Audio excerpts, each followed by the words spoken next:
Hi everybody, this is the Baseball Hype, the amazing, spectacular, terrific, the great one, the people's champion, your host, the Hype, and welcome back to the Baseball Hype. Hope you like this video. Hit that subscribe button. So I'm just going to do like a reiteration of the previous video about Yoshinobu Yamamoto. But to give you a couple different things, Saturday, obviously, watch this video on Saturday. It's quiet today. All the teams are going down to Nashville. Things will start to pick up tomorrow. Hope we'll have some kind of resolution to Ohtani. I don't know what the hell's going on with that guy. It doesn't matter. He's going to make a lot of money. He's going to make a lot of money down at wherever he's going to go. The Mets were interested in him in the beginning, but the issue is that I don't know what the issue is. Now they said, and I saw this thing by Sal Licata, if he's being compared to Babe Ruth, he'd want to come here. Babe Ruth did it in New York, and he built baseball in New York, by the way. But anyway, let's talk about Yoshinobu Yamamoto. Here's a little, just to read you a little article from SI.com. National League team emerging as favorite for Dodgers target Yoshinobu Yamamoto. LA still remains high in the bidding war. One of the Dodgers' biggest free agent targets this winter is Japanese pitching sensation Yoshinobu Yamamoto, as they want to heavily upgrade their starting rotation. They are being aggressive in doing so, and landing him would give them the ace-level pitcher that they covet.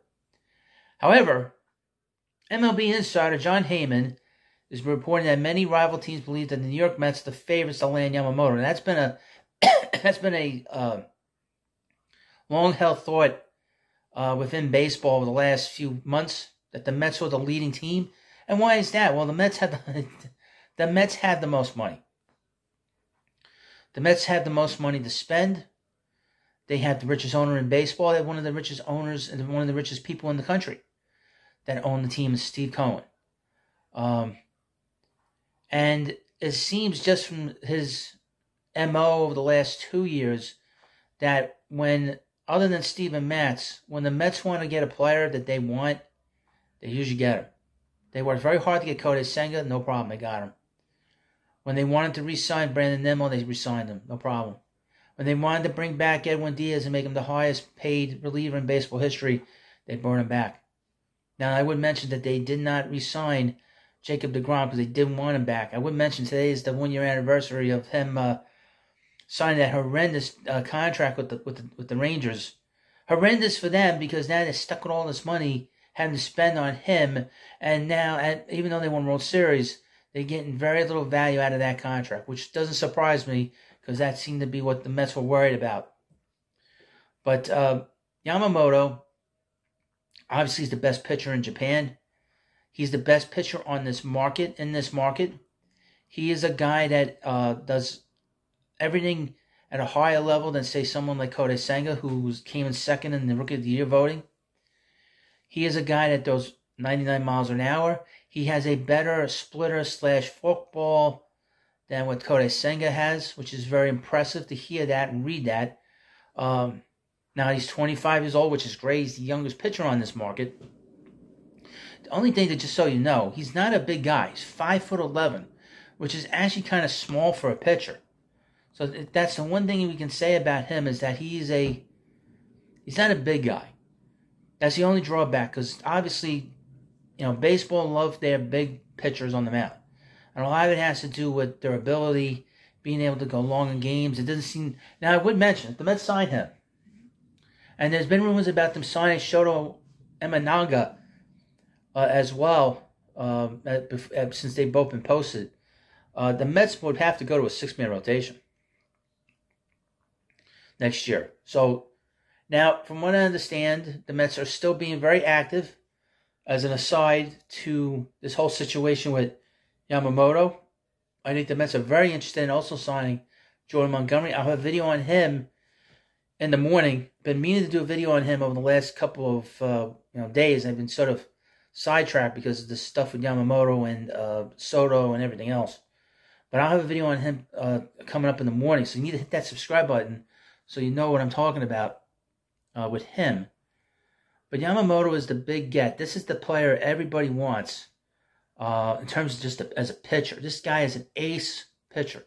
He's a #1 starter, and the Mets are desperate for pitching. And what's great about him, like I said, is his age. He's 25. He's won 3 MVP awards in the Pacific League. He's won 3, and this in a row. He's also won 3 Cy Youngs in a row, the Japanese version of that. There's nothing that he doesn't do well. He's a great defensive pitcher. He does everything well. And it's extremely exciting that the Mets are not afraid now to spend money as we go into this offseason. We know the Mets are going to spend money. Now we got a different guy. Now I would mention this. This is one thing I was very concerned about. When the Mets let go, or they fired or resigned, or Billy Eppler resigned, whatever the situation was there, he had a major role in bringing in Shohei Ohtani to the States, and also bringing Kodai Senga into the States, because obviously he was general manager for both those teams. So that's the one drawback, and my concern is that might be something that hampers the Mets' ability to sign Yamamoto. But they do have Senga here, and they do have Kodai Senga here to be the other Japanese pitchers to be on the rotation.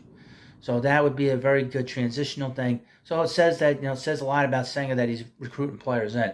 That means even though there's no general manager that signed him here, he enjoyed it here the first year, which is a great thing to say. So I'll keep you up to date on Yamamoto. I have some stuff to do tomorrow during the day. Hopefully we'll have some movement.